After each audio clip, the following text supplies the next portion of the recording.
আমার প্রিয় সাথী এবং বন্ধুগণ, অগাস্ট মাসের ৫ তারিখ ফ্যাসিস্ট শেখ হাসিনা ছাত্র জনতার গণ অভ্যুত্থানের মুখে বাংলাদেশ ছেড়ে পালিয়ে যেতে বাধ্য হয়েছিলেন।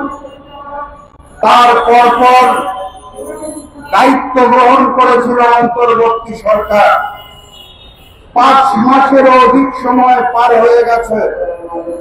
তারা দায়িত্ব নেওয়ার পর থেকে বাংলাদেশের প্রত্যেকটি গণতান্ত্রিক রাজনৈতিক দল, প্রত্যেকটি স্বাধীনতাকামী সংগঠন এবং বাংলাদেশের জনতা স্পষ্ট ভাষায় একবার নয়, দুর্বার নয়, বারবার করে তাদেরকে অনুরোধ করেছে, বিনয়ের সাথে বলেছে, দেখা সাক্ষাৎ করে বলেছে, বৈঠকের মাধ্যমে বলেছে, মিছিল মিটিং এর মাধ্যমে বলেছে, আপনারা একটি রোড ম্যাপ ঘোষণা করুন।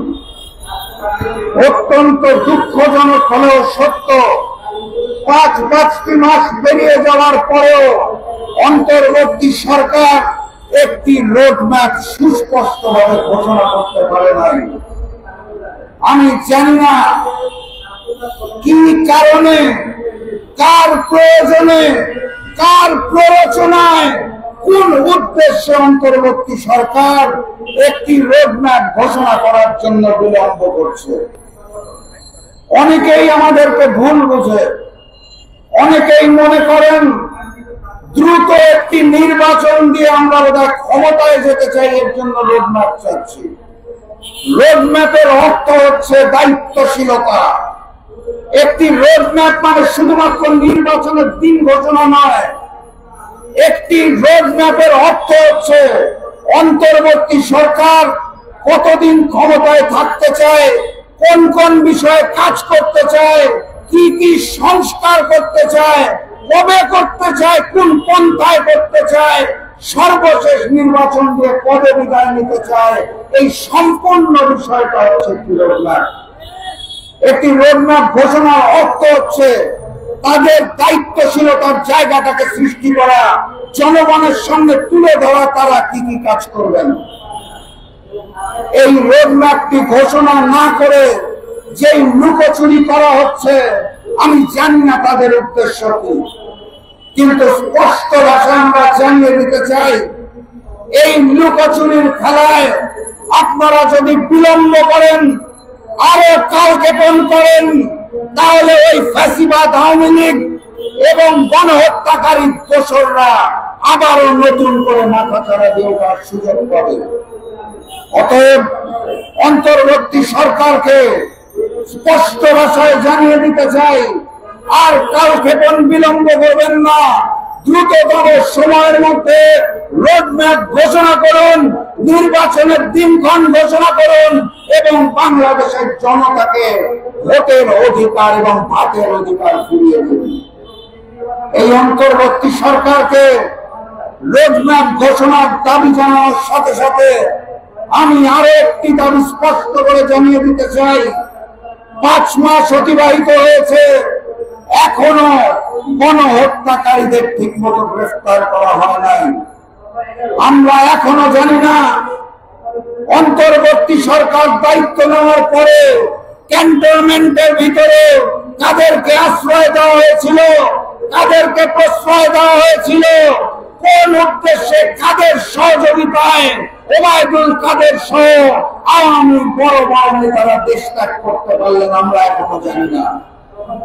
অন্তর্বর্তী সরকারকে বলতে চাই, আওয়ামী লীগকে ক্ষমতায় নেওয়ার জন্য, ফ্যাসিজমকে প্রতিষ্ঠা করার জন্য, বাংলাদেশকে ভারতের পরত রাজ্য বানানোর জন্য যে সকল দোসররা তাদেরকে সহযোগিতা করেছিলেন, তারা খোলা আম ঘুরে বেড়াচ্ছেন। আওয়ামী লীগের সেই সকল নেতাদেরকে যারা গণহত্যার সাথে জড়িত ছিল তাদের গ্রেফতার করতে হবে। 14 দলের নেতাদের গ্রেফতার করতে হবে, জাতীয় পার্টির নেতাদের গ্রেফতার করতে হবে, তাদের বিচারের আওতায় আনতে হবে এবং একই সাথে সাথে প্রশাসনের সকল জায়গায় যে সকল গণহত্যাকারী দোষর আওয়ামী নিয়োগপ্রাপ্ত মানুষ জন বসে রয়েছেন, তাদেরকে অচিরেই সরাতে হবে, না হলে বারবার ষড়যন্ত্রের মুখোমুখি আমাদেরকে হতে হবে। সচিবালয়ের আগুন ঘটনা আপনাদের মনে আছে, এই পাশের পক্ষে আগুন, ওই পাশের পক্ষে আগুন, বলা হলো আগুন নাকি ছড়িয়ে গেছে। আগুন ছড়ানোর সময় আওয়ামী লীগের পরিকল্পনায় এই পাশের রুম থেকে ওই পাশের রুমে ছড়িয়েছে, মাঝখানের ঘর কক্ষগুলোতে আগুন ধরে না। এই সকল ষড়যন্ত্র আমরা দেখতে চাই না। অতএব দ্রুততম সময়ের মধ্যে রোডম্যাপ ঘোষণা করুন, দ্রুততম সময়ের মধ্যে আওয়ামী ফ্যাসিস্ট গণহত্যাকারীদের গ্রেফতার করুন এবং আওয়ামী গণহত্যাকারীদের দোষর যারা প্রশাসনের বিভিন্ন জায়গায় রয়েছে তাদের নিয়োগ বাতিল করুন।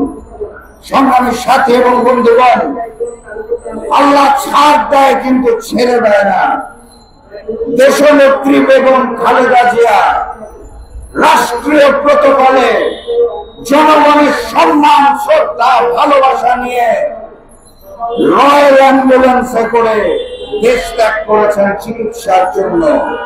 আর ওইদিকে ফ্যাসিস্ট শেখ হাসিনা ভারতে লুকিয়ে পালিয়ে গর্তের ভিতরে বসে আছেন।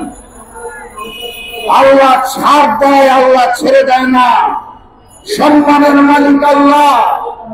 অতএব ফ্যাসিস্ট শেখ হাসিনাকেও স্পষ্ট ভাষায় জানিয়ে দিতে চাই, বাংলাদেশে ষড়যন্ত্র করে আর নতুন করে আওয়ামী লীগের রাজনীতি করার পরিকল্পনা করবেন না, কারণ সেই সুযোগ আপনারা হারিয়েছেন।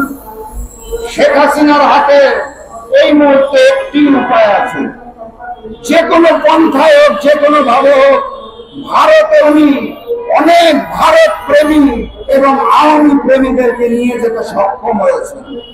ভারতে এই মুহূর্তে শেখ হাসিনা ব্যতীত ভারতের দালাল, ওই ভারতের প্রেতাত্মা আওয়ামী অনেক নেতা কর্মীর মধ্যে আশ্রয় নিয়েছেন। শেখ হাসিনার উচিত হবে আওয়ামী লীগকে নিয়ে এখন থেকে ভারতে রাজনীতি করা, কারণ বাংলার মাটিতে শেখ হাসিনা, শেখ পরিবার এবং আওয়ামী লীগের রাজনীতি চিরতরে নিষিদ্ধ ঘোষণা করা হয়েছে।